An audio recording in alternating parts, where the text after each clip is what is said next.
¿Qué es el patrimonio? El patrimonio es todo aquello que desde el presente nos evoca algo de nuestro pasado conocido o bien puede interrogarnos sobre lo desconocido.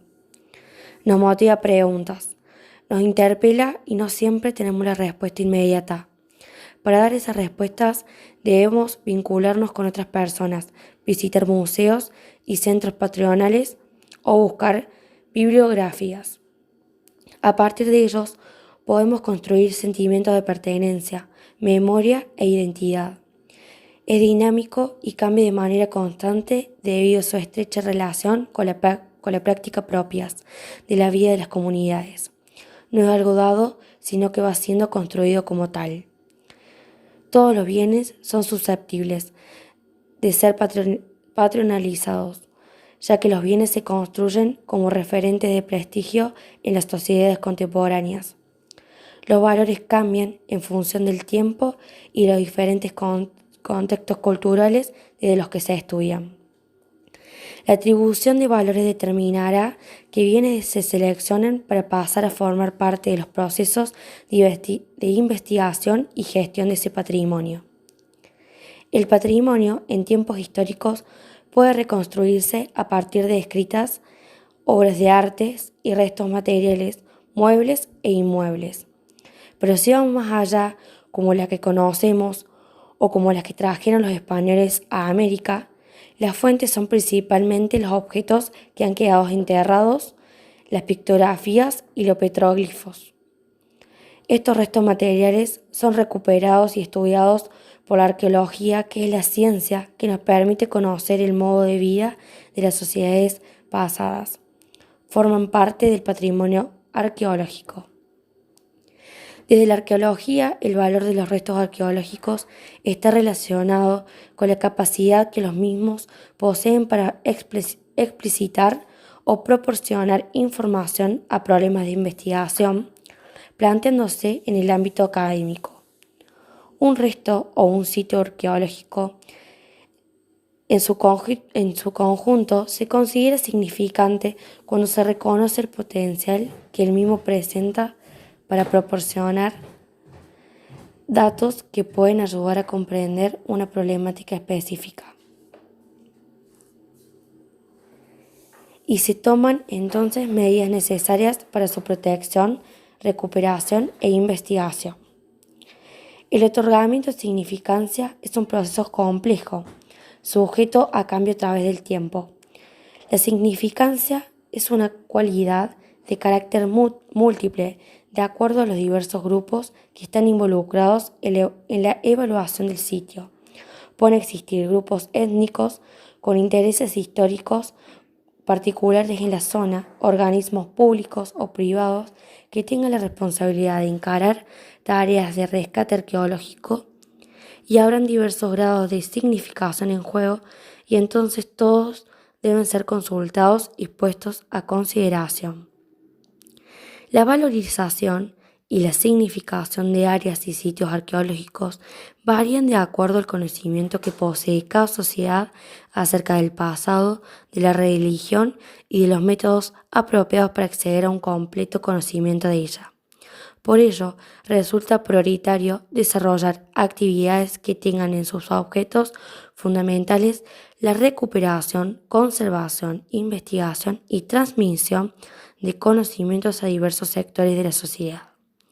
En la actualidad, existe la arqueología pública, que no solamente realizan trabajos de prospección o excavación arqueológica en sitios que se encuentran en riesgo de destrucción, sino también difunden los resultados de sus trabajos y generan nuevas herramientas para que estos conocimientos puedan llegar a diversos públicos. Posibilita a los arqueológicos no solamente transmitir las propias investigaciones, sino que también las dudas y cuestiones que surgen, y fundamentalmente proporciona el conocimiento, la protección y revalorización de los patrimonios arqueológicos regionales. ¿Cuáles son los actores que participan en este proceso de patrimonialización? ¿Quiénes solicitan la protección del patrimonio? ¿Qué patrimonios es el que pide proteger y qué materiales o sitios son patrimonializados? ¿Cuál ha sido nuestra experiencia de trabajo en la provincia de Córdoba? Los factores que ponen en riesgo la integridad de los bienes arqueológicos de sitio en su conjunto son la realización de las obras públicas como privadas que afectaron sitios en restos arqueológicos, la explotación de recursos naturales, el aguaquerismo o vandalismo sobre sitios, el incremento de prácticas turísticas en diversos puntos de la provincia o fenómenos naturales tales como la erosión hídrica. Estos constituyen el motivo por el cual las comunidades han solicitado nuestra intervención para la protección del patrimonio. Por otra parte, he de destacar que otras intervenciones fueron realizadas ante el pedido de particulares o instituciones para la recuperación y la conservación de restos óseos humanos recuperados en contexto de inhumación. El pedido de intervención es menor cuando se encuentran en riesgo otros restos materiales tales como fragmentos de cerámica o artefactos en piedra. Por un lado, que las características que poseen estos restos pueden no ser percibidas fácilmente como producto de la actividad cultural de los pueblos originarios. Es común también que las personas que encuentran estos restos tienden a apropiárselos. Es frecuente, sobre todo este tipo de restos, se plantea intereses éticos y morales. En el caso particular de los rescates realizados, se puede señalar que las comunidades reaccionaron frente a los mismos, reconociendo en tales restos cuestiones realizadas con la reivindicación a través de la protección de los mismos, del pasado local y la propiedad, identidad cultural de las comunidades. ¿Por qué proteger estos patrimonios?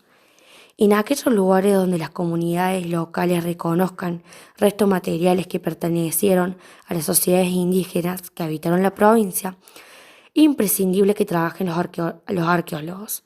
En estos espacios pueden ser excavados solo una vez y cuando se sacan los objetos no pueden volver a su lugar. Recuperados, estos espacios pueden ser excavados solo los objetos materiales, sino la información que luego permitirá la realización de las interpretaciones sobre el sitio, conservar, trasladar y estudiar los bienes sin dañarlos. Todos los ciudadanos pueden colaborar ejerciendo su derecho cultural, deben proteger los sitios arqueológicos, llamar a los profesionales en caso de hallazgo y demandar el resultado del estudio de los bienes y conocer dónde quedarán depositados en resguardo. ¿Cómo vivían los pueblos originarios de las sierras centrales? Interpretaciones desde la arqueología. La arqueología, junto a otras disciplinas como la biología, la geología y la historia, nos permiten adentrarnos en el estudio de las formas en las que se vivieron los grupos humanos en el pasado, a partir de su cultura material. Cómo vivían, qué recursos aprovecharon, qué instrumentos o herramientas utilizaron para aprovechar su medio, cuál era su dieta y cómo era su estado nutricional, qué actividades realizaban, tanto diariamente como de manera excepcional, qué enfermedades padecieron y producto de qué causas. Estas son algunas de las preguntas que nos hacemos como arqueólogos al momento de indagar sobre el pasado humano. Si bien el interés por conocer a los pueblos que habitaron la región se remonta por los modos de finales del siglo XIX, debemos saber también que las preguntas que guiaron estas investigaciones a lo largo del tiempo fueron cambiando, así como fue cambiando la percepción sobre la historia de estas comunidades. A finales del siglo XIX, el interés estaba puesto en conocer los orígenes, la evolución y la antigüedad de la especie humana. Los primeros pobladores. Los datos con los que se cuenta acerca de la coexistencia de las poblaciones humanas con fauna hoy en día extinguida en el sector austral de las sierras pampeanas son pocos claros. Solamente 5 sitios arqueológicos y paleontológicos podrían aportar evidencia acerca de la coexistencia de poblaciones humanas y fauna pleistocénica. 2 sitios en la ciudad de Córdoba. Si bien estos sitios no ofrecen contextos seguros, es posible que aproximadamente 10.000 u 11.000 años atrás se hubiera producido el ingreso de las primeras poblaciones humanas a esta región, en una etapa de exploración y colonización inicial del territorio. Estas primeras poblaciones posiblemente aprovecharon los recursos que se les ofrecía en el entorno, la caza de animales y la recolección. Recientemente se han realizado excavaciones en la Pampa, de la altura de las sierras de Córdoba, y en el piedemonte occidental de las sierras Comechingones, en la provincia de San Luis, que llegan a pensar que hace 9.000 años había poblaciones humanas ocupando estos espacios. La evidencia material, a partir del tamaño y forma de ciertas puntas de proyectil, así como las características físicas que se pueden inferir a partir de los restos óseos recuperados, nos sugieren que estas primeras poblaciones estuvieron vinculadas a otras asentadas en la región pampeana y en el norte de la Patagonia.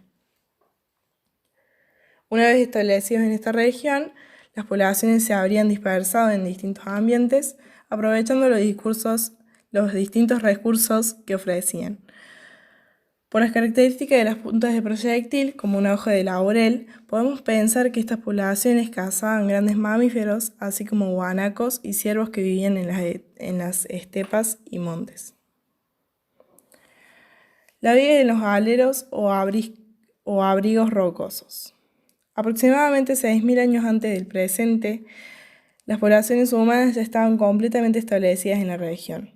Su modo de vida principalmente en la caza y la recolección.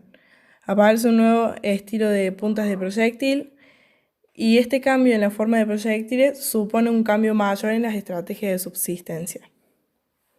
También hay mayor cantidad y variedad de sitios de ocupación, nuevos instrumentos y mayor calidad de recursos explotados.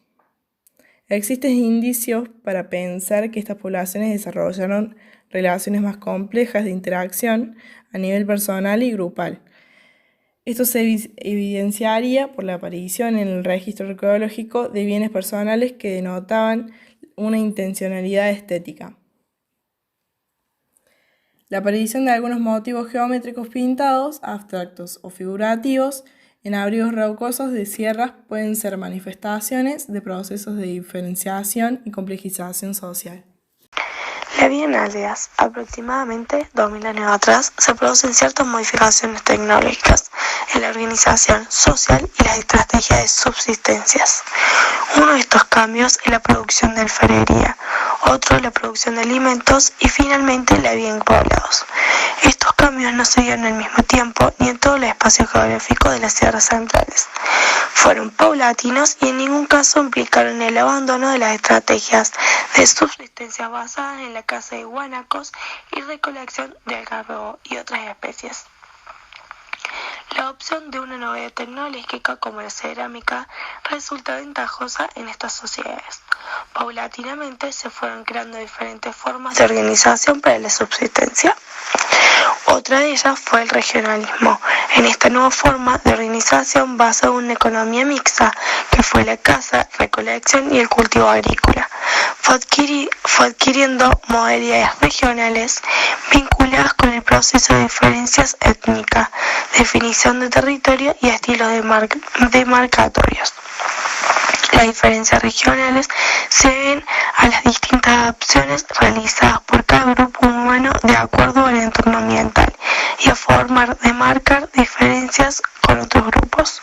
Podemos caracterizar estas distintas adaptaciones en las regiones noroeste, tras la sierra, noreste, sierras chicas, llanura extraserrana y sur. Las sociedades indígenas en momentos previos a la conquista española. La evidencia arqueológica y etnohistórica disponible sugiere que para momentos previos a la conquista española, las sociedades que habitaron esta región se habrían visto sometidas a una serie de cambios o presentes de tipo ambiental, presión demográfica y social. La presión creciente sobre recursos y ambientes circunscritos pueden favorecer no solo la intensificación agrícola, sino una tendencia hacia una centralización política, bajo un liderazgo que puede estar relacionado con lo sagrado. El conjunto de estos cambios habría impacto en el modo y las condiciones de vida de las sociedades indígenas asentadas en esta región.